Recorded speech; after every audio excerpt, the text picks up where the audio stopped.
Yo, what's up guys? Andy here, back with another buying $1 Bitcoin everyday update. Today is day number 620.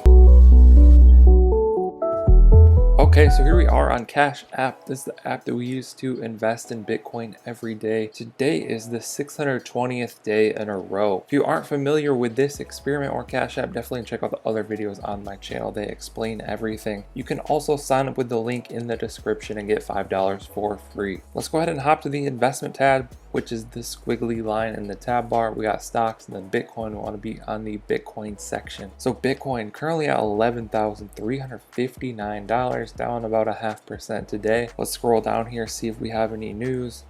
Price dips 3% on OKEx news. I don't think that's a big deal. Grayscale Bitcoin Trust product continues to break new records. Is crypto converging? Yada yada. I just don't think there's anything that's that noteworthy in Bitcoin news right now. Like, none of these are really catching my attention. So kind of just going sideways for the moment. Nothing major, and like you can see that the chart reflects that as well. So my Bitcoin owned 0.0784. You can see that I've been purchasing every single Friday, $7. So let's go ahead and do that. Tap buy, tap the three dots, tap $7, tap next, scan my fingerprint. It's going to give us our order details. Still got a 3% fee. Got to do what you got to do. Tap confirm. And just like that, I've purchased some more Bitcoin. So let's tap done, scroll down here.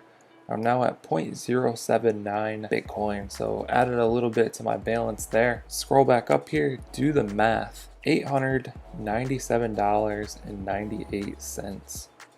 897.98 divided by 620 days equals a 1.44x on my investment. Basically what this means is that for every dollar that I've put into this experiment, I now have $1.44. You can see Bitcoin still pretty sideways on the month, up 42% this year, up a lot on this run the past 6 months. So we'll see if it continues to go up or if it has a pullback down into these zones right here. I honestly wouldn't be surprised to see either. I'm just continuing to dollar cost average. I think that's the best strategy right now. Buy a little bit here and there, and don't worry about the price as long as you believe long term. I hope you guys enjoyed this video. Be sure to drop a comment down below if you have any questions. I'll try and answer those. Like and subscribe if you want to see more videos like this one. Thank you guys for watching. I'll catch you in the next one. Okay.